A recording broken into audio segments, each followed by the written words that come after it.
Okay, Success Station. This is your host, Michael Nguyen from Asian Success Show, where successful entrepreneurs show you how to build the company and achieve success.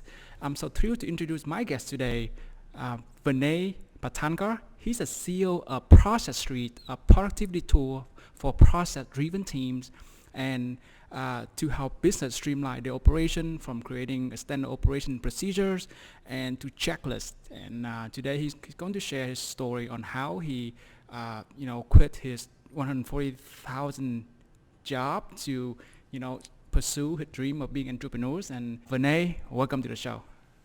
Thank you. Great to be here, Michael, and I really appreciate the opportunity. Excited to be here with some really awesome other people that you've interviewed, and so yeah, excited to do this. So, are you prepared to inspire? We're prepared to inspire. Hell yeah, let's do it. Oh, awesome! All right. So I've given our listener just an overview about you. And then, so take a minute and tell us about you personally, because we want to get to know you, and then give us an overview about your business. Yeah, absolutely. So my background, I grew up in Australia. I'm originally from Australia, from Sydney, and I grew up there till I was about 24. Kind of a bit about my background. So I was the youngest Cisco engineer in Australia when I was 16. Awesome. I was pretty lucky because my dad was actually a Cisco trainer, and I had a lot of the routers and the equipment and stuff like that in my house, and I was a bit of a techie, and I used to do all the kind of networking and play a lot of video games, and so I got involved that way, and was able to get my CCNA really young, and actually got a job doing like server administration and desktop support when I was 16. So I was working with like people that had graduated in computer science, and I was on that team and did that for about 3 years, which was really good experience. Kind of learned a lot about how a larger business operate, and obviously a lot about tech. Right. But actually I didn't want to stay in a career just being like a pure engineer. And one of the reasons for that was because my dad actually saw like him struggling a little bit in his career. And it's very different like if you work in technology in Sydney, or I'm assuming a lot of other cities that are not San Francisco and New York. Like if you're in San Francisco and you're an engineer, your earning potential is essentially uncapped, right? You can make millions and millions of dollars, but if you're working as like an engineer for a bank or something like that, your salaries, your earning potential is pretty capped. And I always found that he was struggling. He had to constantly stay up to date with like new technology that was coming out, and there wasn't really much opportunity for him to progress beyond like a senior engineer. Beyond like going into management. And so he kind of was constantly struggling, having to reskill, et cetera. And I thought that seems like a pretty difficult thing. And also because I saw like technology was, advancing faster and faster. So to stay up to date with everything, it's going to take more and more work. And so I didn't want to have like, I always loved technology, but I didn't want to have a pure, technical career. And so I actually, initially I thought, okay, I want to go into finance because there's like a big opportunity in finance. So I went to university for finance, got a degree doing study finance, and got a job doing working as an accountant in a financial planning company, a public listed company in Australia. Did that for about 2 years, and I realized I hated finance, and so I was like, I'm not, and I actually like was trying to be like my career path was like an investment banker, and I spoke to some investment bankers, and they're like, we slept under our desk for like the first 10 years of our jobs and didn't have any lives or girlfriends or anything. I'm like, well, that kind of sounds pretty horrible, and then so I wanted to get back into tech, but I didn't want to do something because that's what I really enjoyed, and I didn't want to do something that was purely technical. And I was actually reading a book called Rich Dad Poor Dad. Yeah. Do you know that book? And in that he talks about like how he at the beginning of his career he got a job as a sales guy for Xerox, and how like just spending like 2 or 3 years in sales really like helped his career moving forward, like in the professions that he had, and then becoming an entrepreneur, and then becoming a father, and all that kind of things. And he's like, I really recommend people just get like some experience in sales. And so that's actually what I ended up doing, and I ended up becoming a recruiter. And I used to recruit. That's why, gotcha. I used to recruit software developers for the investment banks in Sydney. So I was doing that. I used to recruit developers for like JP Morgan, Citigroup, Deutsche Bank, like a lot of the biggest like banks and companies in the world. Got some really good experience like dealing with ginormous multinationals. Like how do they all work? Where do the supply chains come from? Who makes decisions in the different teams, and what are the organization structures, and how do you sell into those types of companies?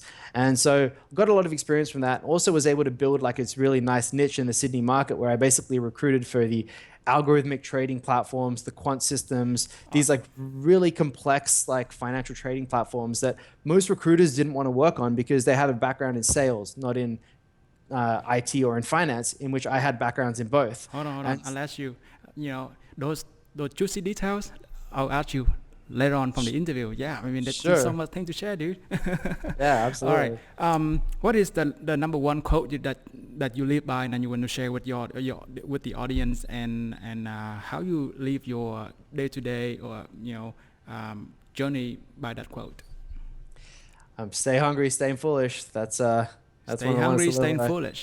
Exactly. You know, Steve Jobs, obviously. I mean, I think that one of the things that I really believe in is like total immersion.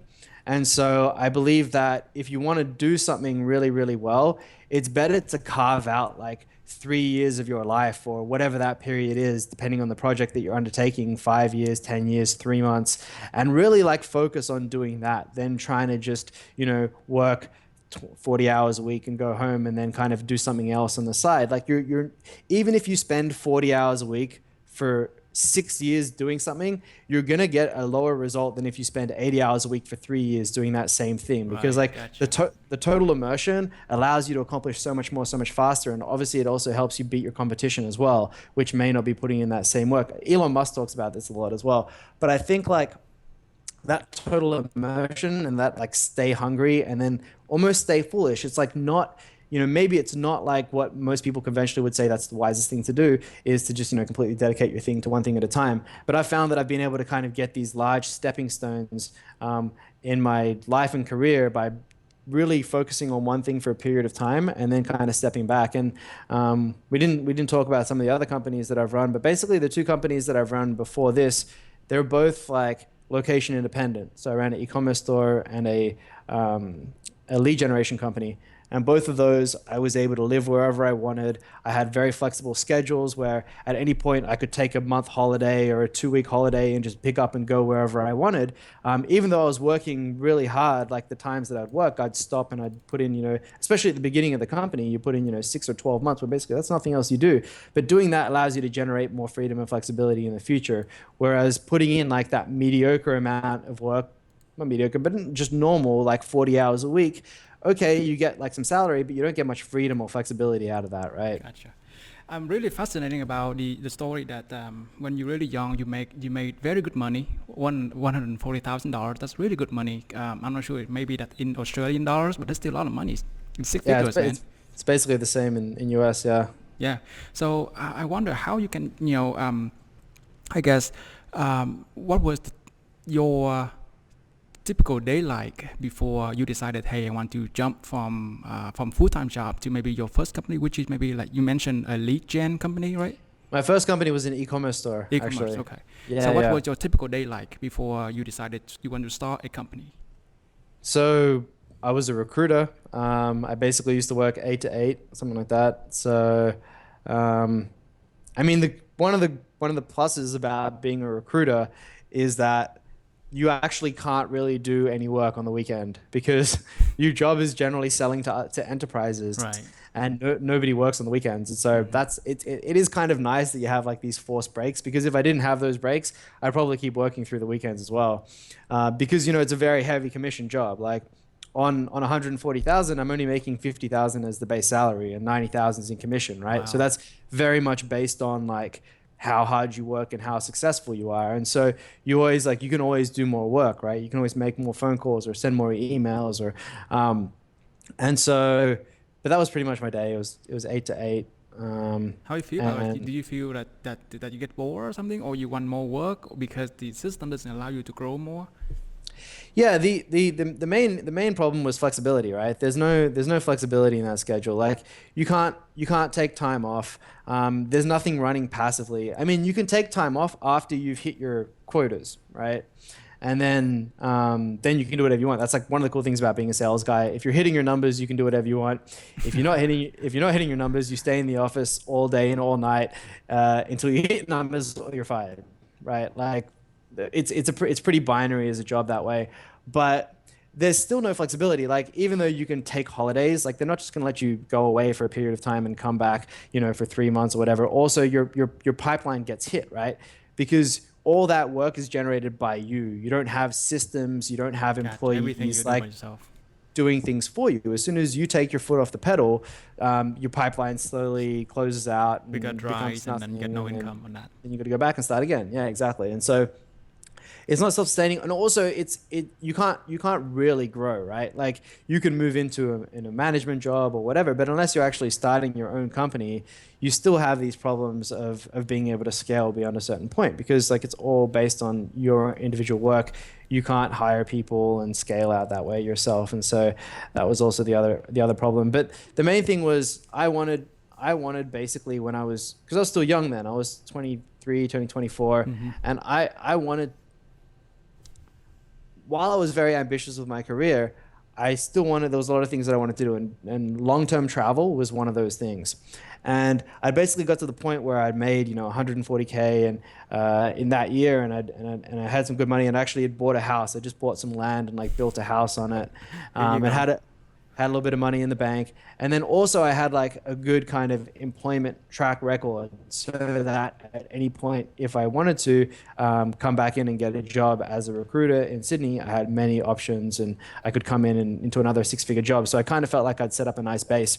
And then what I actually did was like, okay, I'm 24. I want to do some long-term travel, and I actually decided to go on like a six-month trip. And I took like money that I had saved, and it was basically, okay, I'm just going to go for 6 months. It's, if I go when I'm 34, it's not going to be the same experience as if I go when I'm 24, right? Like, there are some things you just can't get back as you get older, right? Like, Was that when maybe, you decided to quit your job to go yeah, for long-term vacation? exactly. So I decided to quit my job to do 6 month travel. And at the same time I did that, I started reading about internet marketing. I actually read the book, The 4 Hour Work Week.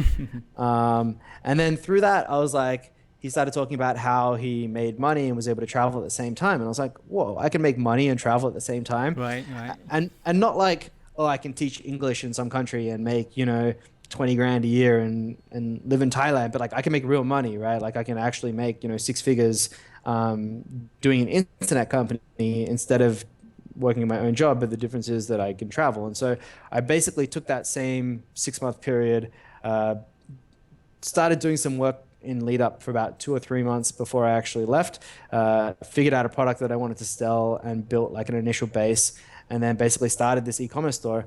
And with the idea with if it doesn't work, I'm just going to come back and get a job again in 6 months. But basically that 6 months extended into 5 years. That's And awesome. So and tell me just about kept the going. moment that you felt that you had to launch a company. Well, it was basically the moment, like I'd already decided that I was going to quit my job and Okay. travel, and then I was Yeah. going to come back, but I'd never planned to actually launch a company. And then I was like, okay, if I have this time, I'm going to travel. I have some money in the bank to experiment with things. So I basically had kind of carved out, some nice testing time for myself, and that was when I decided to give it a crack. And I was like, worst case scenario, I just come back to my job. I'd already kind of set up all the blocks so that I had like a redundancy plan. And so that was basically when I decided to launch my first company. Was at the same time that I decided to go traveling, and I did those in parallel while I was traveling. So okay, how does that work out for you? Like, what was the first step that you took to build to find find an idea or to find something to sell, so that it can generate some money while you're traveling? Yeah, well, I didn't really know much about the different business models that are available on the internet like I do now. So really, like, it was just like I just decided, okay, I'm going to do an e-commerce store, because that was basically all I knew because I'd read this book. And so I decided on that, and then it was just about figuring out a product to sell. And so I was like, okay, I need to find a product, one that has good margins, is non-perishable, et cetera, et cetera. And I basically just spent a couple of months just searching for products, trying to figure out what would be the ideal one. And I actually stumbled across randomly in a newspaper, but I can come back to this, but yeah, randomly across the newspaper, a product that was a women's nail product that was like currently trending in the US. Beyonce and Rihanna were wearing it and stuff like that. But I searched, and there wasn't really available in Australia. And so I like pitched the company, and I was like, yeah, I'm like this e-commerce expert in Australia. I know how to distribute and everything, and just like pitched them for the product, for the distribution contract for their product for Australia, and they ended up winning it. started, I mean, it wasn't really a competition. They just weren't selling in Australia yet, right? And so I was really the first person that approached them. Wow, And that's and that's the yeah, so it pool, was, man. That's treasure chest right there. yeah, so it was good timing. And then I basically, yeah, just became the distributor, starting selling that one product, built out the website, got on a bunch of customers. We were selling to like nail salons, so it was kind of B2B or wholesale sales. And then from there, basically built out a customer base of salons, and then just started dropping in other products into the store and marketing to them to that existing customer base. Man, you sounds like things very easy, man. Really, from when you found the products and then you come. Um, is any challenge when you first got started with your e-commerce business? I mean, a lot of challenges. So What is like the number one figuring out. challenge? The first big challenge that you maybe get traction about your site, your e-commerce site? Yeah, I mean the biggest challenge initially is getting traction and getting that initial customer base. From there, it's like scaling fulfillment and support. But yeah, getting that initial customer base was really where the most of the work came in. And so we started just doing AdWords was like the basic thing, but that proved pretty expensive pretty quickly. Then went on and just started researching, and this is where I just did a lot of learning came in. I just started like absorbing everything around like internet marketing and SEO and email marketing and forums and everything that we could kind of figure out, and just started trying a bunch of things and seeing what stuck. Eventually, most of our traffic came from, we were doing a lot of AdWords initially, and then that dialed down because it killed our margins. It's really expensive, so it cuts into your margins a lot. And we basically ended up with doing a lot of forum sponsorship. Forum So sponsorship. there were forums that were basically like nail forums where a lot of people would come on and they'd talk about different nail art designs and stuff like that. We just like reached out directly to the forum owners and paid them for sponsorship. So promoted forum posts and sidebar and homepage sponsorships, and then email marketing, where basically we'd just go out and I'd go on Odesk and I'd source, get them to basically go and find all the nail salons in Australia, and we just email them. Gotcha. So that's the proven strategy for you to gain some initial traction. Yeah, that's what we did to get that initial traction, and then basically from there, and then it turned into, the long term was like content marketing and SEO. So from there, we built out a lot of pages, a lot of product pages, started optimizing the site. It was built on Shopify, and basically just optimizing for a number of keywords. And it was pretty easy because we were targeting Australia as like a local market, and so optimizing for those keywords in Australia became easier than optimizing for the global ones. Yeah. What was the worst thing that happening to your e-commerce site traffic at that time? The worst thing that happened. Maybe is there anywhere? It's maybe some very worst thing happening to your business that's gonna scale you down or something like that. I mean, not really. It Not wasn't. really? It wasn't really like this hockey stick kind of anything. It was a pretty kind of slow and steady paced business. There was some fulfillment issues. Those were some of the biggest challenges that I had. Yeah, so it was around making sure that all our fulfillment was set up properly, people getting things on time, going to the right addresses, getting all the right items that they ordered in the right packages, and getting timely support and everything like that. And so there was some problems around that where people would get the wrong packages or things would disappear in the mail, and there was a few setbacks that way, but it wasn't too difficult to kind of figure out.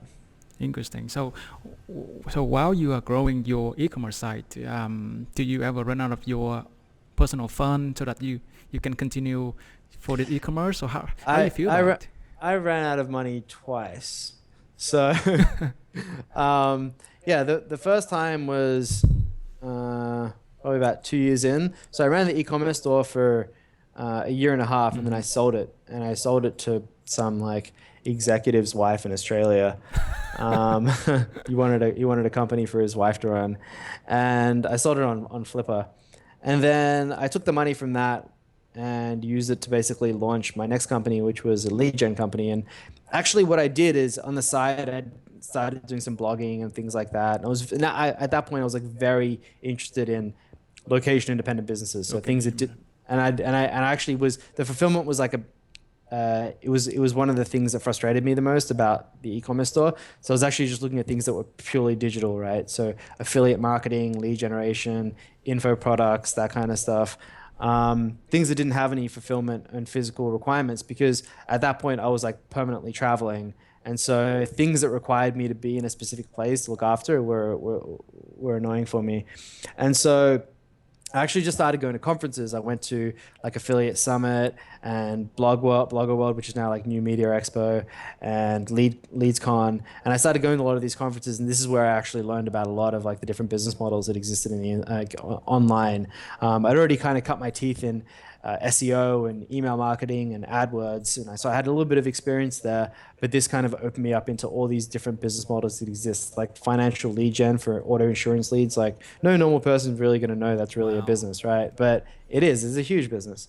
And so that's kind of where I got that exposure. I started looking at a lot of different business models and what fit in with what I was looking for, which are around these, non-physical product related businesses, and lead gen worked really well for what I was trying to do. And so basically took the money that I had, which was kind of mid five figures, bit more from selling that company, and basically invested it into a lot of different lead gen campaigns. And at this point it was myself. I had actually found another business partner that we were working with. We were working out of the Dominican Republic, and we were just running campaigns. We were just running campaigns, and I basically got to a point where I had like $3,000 left in my bank account, where I'd basically just lost everything, right? Just like running campaigns, loss after loss after loss after loss, and I'd gone from this pretty sizable bank account that I probably, if I hadn't like done anything, I probably could have traveled like as a cheap backpacker for 2 years with, right? And I just lost it all. I was like, nah. Got down to $3,000. We pretty much just locked ourselves in an apartment. We're eating ham and cheese and just like trying to stretch our runway. Yeah, exactly. Just trying to stretch our runway for as long as possible. And then luckily, I guess, well, it's not luck because it was like split test number 100 or whatever. We hit a campaign that became profitable, and quickly, once you have that profitable campaign and you can scale it a little bit, just like, and then money started coming in, and in 6 months we're back up to six figures in the bank, and then had a bunch of flexibility to start doing other things. Wow, hold on. So one of your company that you invested in lead gen, hit a successful campaign. So that. Yeah, it wasn't like, so we were running campaigns, and if you don't really know what a lead gen campaign is, it's basically like the simplest version is you have like a web form that say Geico puts up, Geico Insurance. It's like, okay, we'll pay you $6 for every person that fills out this form and actually has like a registered car and has a registered license and earns, has a job. Whatever like their criteria is for a realistic candidate for somebody who's going to buy auto insurance. Obviously, like a 15-year-old kid who doesn't have a job is not going to buy auto insurance or a car, right? So and basically every time you fill out that form, they'll pay you $6. And so we'd basically run ads on like Facebook or other ad networks that basically, we search for people who we think might be interested in auto insurance. Then they click through, they fill out the form, we get paid $6. And, if you can basically drive someone who's coming into that form to fill it out, a qualified lead for $3 or $4, then you're making, 100% or 50% profit on every lead that comes in. And then if you can scale that to 100 leads a day or 300 leads a day, there you go. That's then right there. It starts to make a lot of money. Yeah, and that's basically what we did. So did you like where you were right now, where you were at that time? I mean, having monies, having successful campaign where you can draw lots of monies, and why did you want to build new companies? Yeah, so the problem with lead gen and media buying in general is that it's very volatile. So, I told you it took us 100 tests to find like the one campaign, and I went with all my money to none and back up. And then also the problem is campaigns don't last. So what happens is if you ever done any Facebook buying or anything like that, your audience shrinks. You're like, okay, we found this audience of 1 million people that's going to buy this. But after 2 months, 400 or 500,000 or 800,000 of those million people have already seen your ad like 30 times. And more of that. 10,000 of them have already filled in the form, and now like the amount of people that are in that audience that are actually interested in doing this that haven't already done it, haven't already seen your ad like 8 times, shrinks. It's very small now. So basically, you've got to find a new audience or a new media network or a new offer to promote, and it's like it never lasts. Like it's constantly changing campaigns. Gotcha. So it's not stable. And it's not stable. It's super volatile, and it's really stressful when you're like 1 month, you made $50,000, and then the next month you lost $20,000, and it's like that kind of volatility is. Something that I didn't really enjoy, and I was looking for something that was more stable, but also more scalable. There's a limit to how much you can scale those types of campaigns, and like I said, if you find that audience of 1 million people, that's pretty much like how much that money that campaign is going to make. It's not going to continue scaling. Whereas if you build like a B2B SaaS product, there's 50 million companies in the world that you can sell to, especially if you have like a globalized product like that. Essentially your market's unlimited. You only need 5 or 10,000 customers to have an incredibly successful company. If you're dealing in like the small businesses, if you're dealing in larger companies, you only need a few hundred maybe to have like an incredibly successful company. And that market is it's just much bigger and much more stable. What was your aha moment when you decided, hey, I want to start a SaaS business? Oh, well, my aha moment was when I started a consumer startup and it failed miserably, and I was like, I'm never doing that again. So consumer startup? Who was that? Yeah, so this was actually my second. Yeah, so actually I've started 4 companies, but one was a consumer startup. One was a consumer startup that failed. So basically, that was a product that we built, and I had I had money in the bank from the lead gen company, and I kind of got the startup itch. It was something that I was always very interested in, always interested in tech, and always reading about like Silicon Valley from Australia, like very much into that space. But I didn't have a development background, so I couldn't really build. It's very, very, very, very hard to build software. Like people who don't know it, like as soon as you try, it's just like so hard, right? And so, and I didn't even have a developer background. So not only did I not know how to build software myself, I didn't have the expertise or anything like that. And then now I had some money, and it was something I always wanted to do. So I basically had this idea for a consumer startup, which was a collaborative video app, where basically you could record video, you could invite your friends, and then together your friends could record and edit a video together. So say there's like 3 of you going to a wedding or something like that. You could all record different parts of the wedding, then join them all together. Okay. Yeah, and create like this collaborative product, this collaborative video out of it. But the problem was that this was in 2012. The iPhone 4 was out. iPhone 4S was just coming out.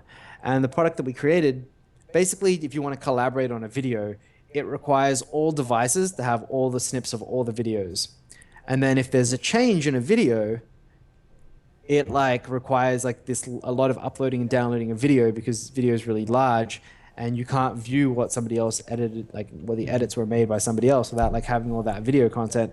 And it basically was very data intensive, so it just used all your data to use the app, and it was very battery intensive, because the uploading and downloading and editing of the data used a lot of your battery. And so basically you'd use this app, and like in an hour your phone was dead and used all your data.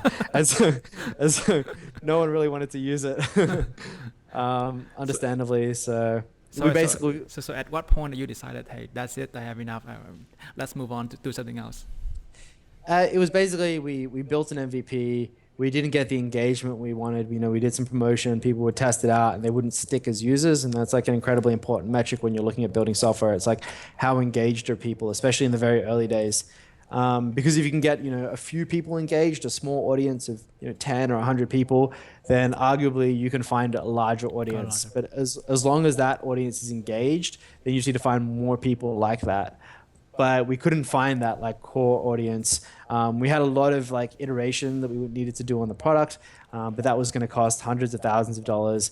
And without that core engaged audience, it's very difficult to raise any money without showing that you have like some real engagement on your product. And so basically, we couldn't raise any money for it. We couldn't raise any money. We didn't have the traction. The product was not in a state that it was generating good retention or engagement. It just looked like we were going to need to sink another $200,000 into the company, with maybe the product would get to a point that it had engagement, and then maybe we could raise more money and maybe not die. It was just like too many maybes and too much upfront investment. So how much did you invest in that company before that you killed it? $50,000. Not that bad. Yeah. and basically all gone. It's like I lead think gen, it, right?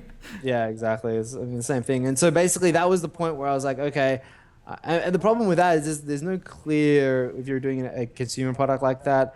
They call them binary startups where there's no middle ground. It's either you hit it big Or die. and you get tons of traffic and engagement, or you shut down. Mm. And because like there's no way to make money on a product like that if it's like going okay, right? You have to have this hockey stick growth, and you have to have tons of either page views or engagement or users or virality or whatever it is happening in the product, so that eventually maybe you can make money out of those users. But until you get that initial traction, then there's no even point thinking about monetization. And so there's no clear way of making money. The only thing is, can we get this engagement? Can we get this traction? And I'd really just, after working on that business for like 9 months, I just did not enjoy that type of business model where there was just like so much uncertainty in, it's like, maybe if this happens, and maybe if that happens, and maybe if that happens, then maybe if that happens, then maybe if that happens, and then maybe if that happens, then we have a successful company. There's like no real way to like kind of control that path in a very structured way. Does any of your experiences from the last two companies help at all? That was another problem as well. Is like I was going into a product and category that I like had no experience with. Gotcha, no experience with that. Like, yeah, so I had no experience in building consumer like technology products. And actually, you'll see that a lot of the people that come out of that do build like kind of the really successful consumer products, a lot of them either they hit like this crazy traction early on, or they have experience in the consumer startup space. And having that experience, having good connections to venture funds, and being able to get a lot of money behind you, and being able to kind of get a lot of PR behind you. Those are all really important kind of elements to consumer startups. It's very different to building like a B2B product where you can just build a product, go find customers, sell to those customers one at a time, and build up revenue, and then build a sustainable company that you can then scale. It's like a very different business model, and very few people in the world actually understand the complexities of a consumer startup and how difficult it really is. For every successful consumer startup, Facebook, Snapchat, there's 1,000 to 10,000 failed ones that you've never heard of. It's really hard. Tell me about how you launch Process.st then. From these failures, what you learn and how you launch it. Yeah, so one of the main things was like I wasn't never going to start a company that didn't have like a clear path to revenue. Like, how are we going to make money from this product? So that was like one of the first things that was my real kind of learning point, was like, I need to build something, and then I need to prove that we can sell it as fast as possible. And so what we did to launch Process.st was we just built an MVP, built like the bare bones minimum product, got it out, got it released as fast as possible, and got people on it, using it first initially for free, and then as quickly as we could. I think it was about 2 months after we got the initial MVP out, so probably about 4 months, Okay. 4 months total, we started charging for it. So And that's your strategy, is to build an MVP and then get out as soon as possible to get people try the products and gain some tractions and get the engagement going. yeah, and it's there's a post by Paul Graham, who was like the founder of Y Combinator, called "Doing Things That Don't Scale," and I think that's like an incredibly important part of, especially a company like this, where what we did is we turned on revenue really, really early. The product was still like in shambles, right? Super alpha, and it was like this like sales process where I'm trying to sell like a product for $30 a month, which is nothing compared to when I was a recruiter. Sometimes I'm making like $50,000 on a sale, right? And that's like commission, that's the margin, but I'm kind of putting in like the same amount of energy into this product and getting really bad conversion rates because the product is so bare bones and it's missing so many like fundamental features. But the idea is like you're building one feature, right? And you're just like, this is like the core feature of the app, and we need to prove that some people, like not like a random person that we sell with a fancy sales page and a video, like a company, a team of people needs to come in, play around with the product for 30 days, test it with 3 other people, sit down, have a conversation, decide, is this valuable enough for me to pull out my credit card and pay for it? And then if they do that, then that's like some validation that at least there's some value in the core feature of your product, right? You can build out the flourishes after that, but if the core functionality, the core feature of your product is like not something that some people are willing to pay for and pull out the credit card and make like a non-impulse decision, like an educated, tested, consultative decision as to, is this going to add value to our business or to my life in some way that I want to pay for it and I'm willing to depart with my hard-earned money. That's like huge validation. So the first point was to get to get that validation. That was like the initial like North Star of the company. So I wonder, so you got excited about the idea, the strategy and stuff. I'm curious about what was the first step that you took to build some initial traction to the products that with the process. Where do we get the initial users? Yeah, very early on, like we launched on Betalist, which is a great site. It's Betalist, and they basically have like this website that will announce pre-launch products. Gotcha. So you kind of built your product yet, basically just a landing page. They were still earlier on then, and so we released on Betalist. That got us a kind of initial chunk of users. We looked at doing AdWords and stuff like that, but we're competing in this space where we're like process and workflow management. And so all our competitors are like Oracle and IBM, and they just like pay $50 a click or something for ads. It's just like ridiculous. Like doesn't matter. They're just trying to close like some bank for like $10 million. So they don't care if they lose like $100,000 in this campaign, right? So it's just like, we're in a space with such like high value sales that we couldn't compete on any of those keywords. And then so yeah, just like initially it was just like Betalist and a couple of hacks like that, answering questions on Quora. That got quite a lot of initial traction. And then I started looking outside the box of things that I could do. So something that I did that was pretty effective early on, which is still driving leads today, was I actually made like a ton of YouTube videos. And I basically made YouTube videos where I just demo the product, but I demo essentially different use cases of the product. So it's like, okay, this is how you could use Process.st for employee onboarding, Gotcha. or this is Process.st like checklist software, or this is Process.st for standard operating procedures. And if you do a lot of Googles right now, if you Google things like checklist software or like SOP software, you'll see my videos rank pretty high in that. Google. And also did some research about how to do YouTube SEO and stuff like that to help kind of ranking those keywords. And those are really low traffic keywords, like employee onboard or like HR standard operating procedures or checklist software. Like they're not high traffic keywords. It's not like weight loss or Kim Kardashian or something like that. Right? And so because of that, they're actually relatively easy to rank for with videos, because they're kind of content that like a lot of people don't make videos for, because it's pretty boring businessy type content. And there's not a lot of SEO targeting those keywords. There's companies that just drop money on all those keywords for AdWords because like whatever, they can just make this giant list of keywords and they just drop money on it. But actually they're not specifically targeting their content that way.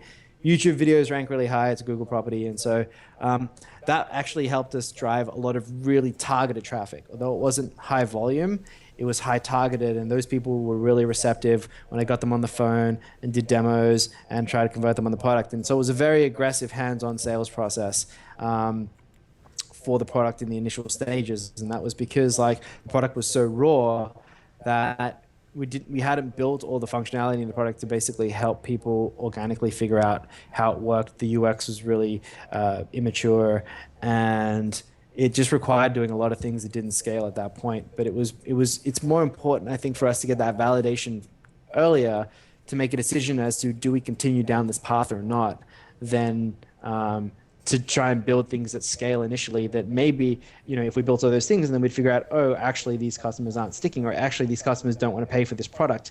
And now we have, 1,000 organic leads coming in a month because we spent all this 6 months building SEO, but none of those people want to pay. So what was the point in doing all that work, right? So it's like initially figuring out like, are people actually willing to pay for it, and then putting in the work afterwards. And so now, SEO and content marketing is our main lead generator and our main way of marketing. And that's been a really effective strategy, but it's taken 2 years to kind of build that up. And I needed to make sure that was going to be worthwhile doing before I invested all that time and money in doing it. And so that was the initial validation process. I see. So it took you 2 years to do SEO and content marketing to have a solid uh, lead generators. Yeah, I mean it like blogging and content marketing and SEO. They're long-term plays. Um, if you can do them well and you are going again in a high value industry, they're almost like the best strategy. But it's a long, slow process. It doesn't happen overnight. Tell me where Process.st right now, as far as the maybe the growth is roll rate, and maybe did you generate any monies, or is still in the red? Yeah, I mean we're definitely in the red. I mean all the vast majority of startups. I'm not going to say all, but the vast majority of startups are going to stay in the red for a while, and that's basically because we're splitting our resources. Like it's more effective for us to build a killer product than it is to hire salespeople to sell a bad product that doesn't convert. That's also been part of the marketing strategy as well. In that content marketing, it continues to generate leads every month on month from work that was put in even many months Many ago. months ago, yeah. And so what happens is as you continue to optimize your product, optimize your conversion funnels, add new features, optimize the percentage of customers that come in that can switch to paying, the content marketing actually becomes more and more valuable over time because it's generating consistent leads over time, but you're converting those leads at a higher rate now because you've optimized your funnel. And so that's another reason why doing content marketing early on in a startup is really is a really effective marketing strategy, because you don't need this huge influx of leads to come to a product that's not really ready to sell yet. Gotcha. And building a product that's like a software product for businesses that businesses rely on to manage their whole team, like it doesn't happen overnight, right? Like it's a long process to build software like that. But so to date, what we actually did was we did that revenue test. We did that for about 4 months, and then we actually applied to AngelPad. We got into AngelPad, and then in AngelPad we actually turned off revenue because we basically we got some validation that the product was there, but I was investing so much time in trying to sell people on a product that wasn't ready yet. It was still super alpha. I was doing I was doing things that weren't scaled, but you can't scale your company that way. You can test hypotheses and validate assumptions that way, but you can't actually scale a business that way. So what we needed to do is we needed to actually, now we'd done some validation, now we've got some investment, and through AngelPad we were pretty confident that we're going to be able to raise more money. We knew that now it was actually time to start executing on things that do scale. And so then we actually started dialing back and we started building in a lot more automation into the product, doing a lot more like rebuilding the UX, doing a lot more like organic onboarding channels, marketing automation kind of stuff, so that we could actually start to scale out and get more engaged users from larger companies, et cetera. And so we're still haven't switched back on revenue for the product yet. But we have been getting tons of penetration. We have penetration in 50 Fortune 500 companies. We have tons of small businesses all around the world using us. Our active user base is growing 20% month on month, and we're basically targeting to release the pro plan, the initial one, in about 2 months from now. So we're now we've got investors, now they want to start seeing some revenue. We've got to switch that back on, but we have this really strong customer base, and we have a strong lead gen kind of organic leads that are coming in every month. And so now we have a much more scalable operation that when we switch on the revenue, we know companies already want to pay. We know that 5 times a week somebody messages us saying, hey, how do I get the business plan? So we've already got that validation. So now we know we can actually automate a lot of the conversion process and sales funnels, so we can actually scale and sell to more companies with a smaller team. Tell me the single best thing that you did to bring Process.st to where it is today. The single best thing. I mean, doing an accelerator was probably one of the best things. Accelerators? Can you talk more about it? Yeah. So, yeah, AngelPad. It's the number one accelerator right now. So a lot of companies, MoPub sold to Twitter for $1 billion, Postmates, Vungle, Boxby, Buffer. A lot of great companies have come out of AngelPad. Wow. And it's like it's an incredible process. It's like that same kind of thing like Y Combinator. Like it's harder to get into Angel Pad than it is to get into Harvard, right? Like it's really difficult to get in. So the talent that's there in terms of the networks you get exposure to and then the other companies that you get exposure to are just incredible. So basically, you now sit in a room with 12 other companies for 3 months that are all incredibly talented. You have all these really experienced entrepreneurs that are mentors and investors that are mentors, basically coaching you on how to set up your company for scale and for funding.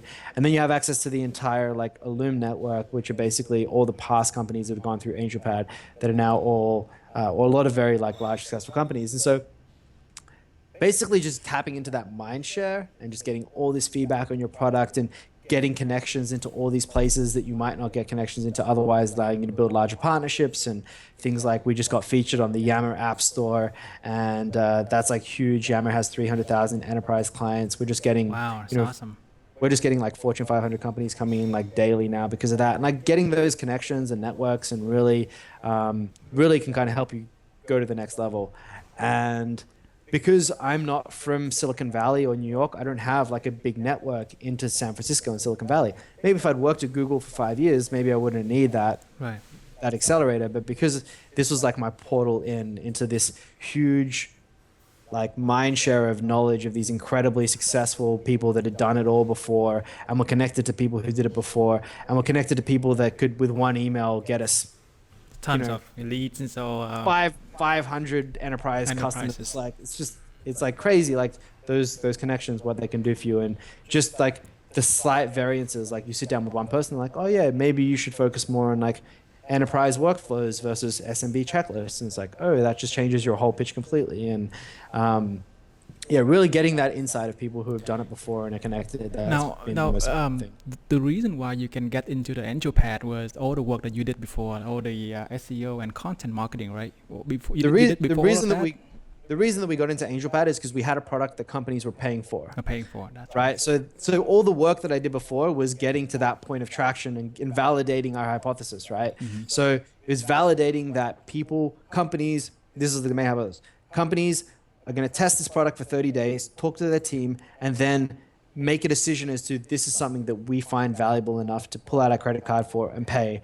And I think building something that's like, that is innately valuable, not because you sold them on it, because they tested it and they saw the value. Because you can always improve your sales pitch, right? You can always make better landing pages and better sales videos and get better sales guys and boost your conversions. But if your core product isn't proven, then you're spending money selling something that's not working, right? And then eventually that's going to collapse, or it's going to break at a certain point of scale, because you're not going to be able to drop your acquisition costs enough, because either companies are churning too much or you have to invest too much money to convert each customer, and your fundamentals of the business are broken. So the main thing is like, if you can validate that you've come across and proven something where the fundamentals are strong, then you can always build on the flourishes after that. Gotcha. So did you try to apply to AngelPad before you gain all of the traction? So after that, right? No. Because of my first startup, I tried to apply before I got the traction. And that was like one of the things that I learned. And I was like, I'm not going to talk to investors. I'm not going to talk to accelerators until I have people paying for my product. Gotcha. Because that's like the validation point that I was working towards. So, up until that point, it was like all my own money. And it was just myself and my co-founder just building and just getting to that point of traction before we even thought about anything else. That's awesome. Well, at least you start at better. I mean, you have a better starting point than other people, because you've been having experiences, you have some funding to start with.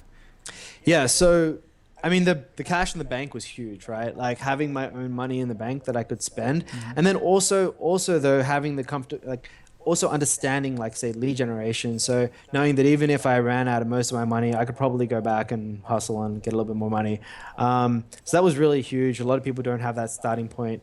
But accelerators are actually pretty good for getting that. Also, you can just pitch angels and get a little bit of money, or even just build on the side while you're doing your full-time job. But what I want to say, and this is something that I talked about before, is that I think there's like this, and this is talking about total immersion and about being an entrepreneur. And I think there's this huge value that comes from just jumping in and doing it.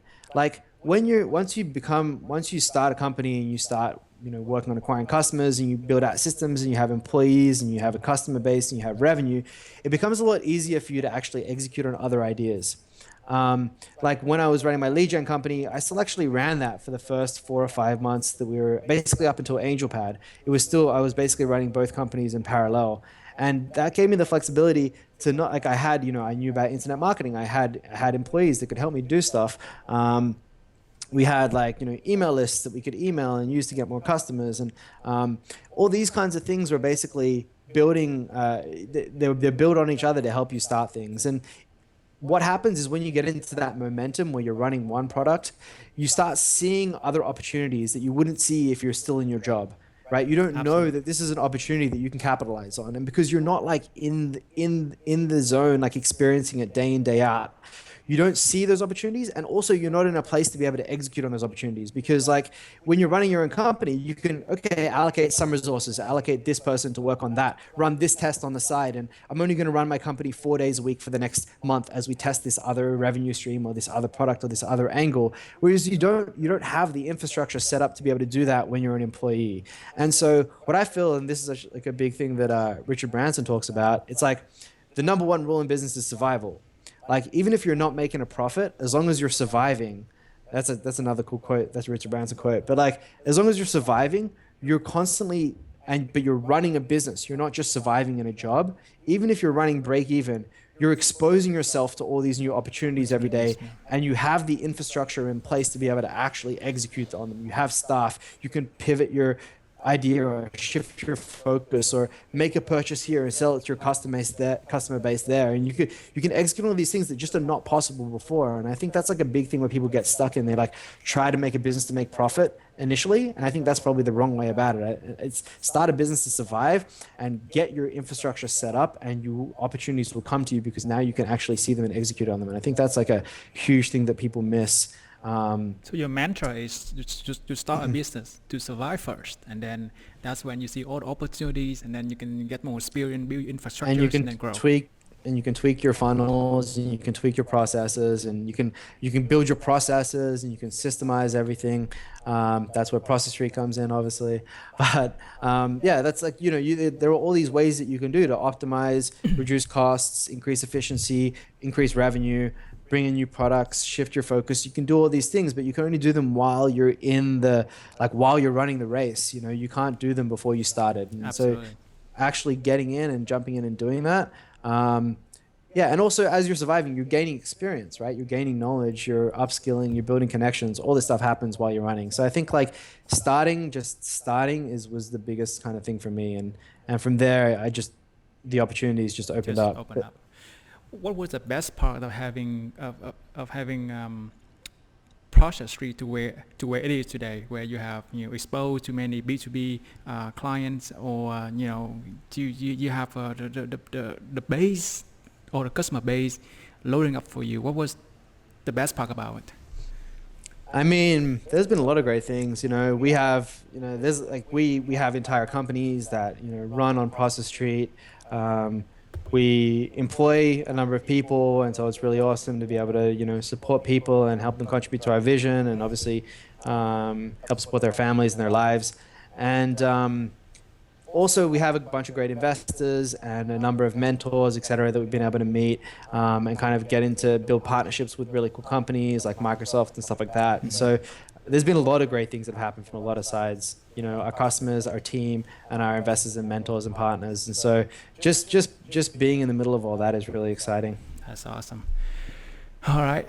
Before we end, how was this interview for you? Really good. Really exciting. Yeah. Is there anything that I can make a win for you from this interview?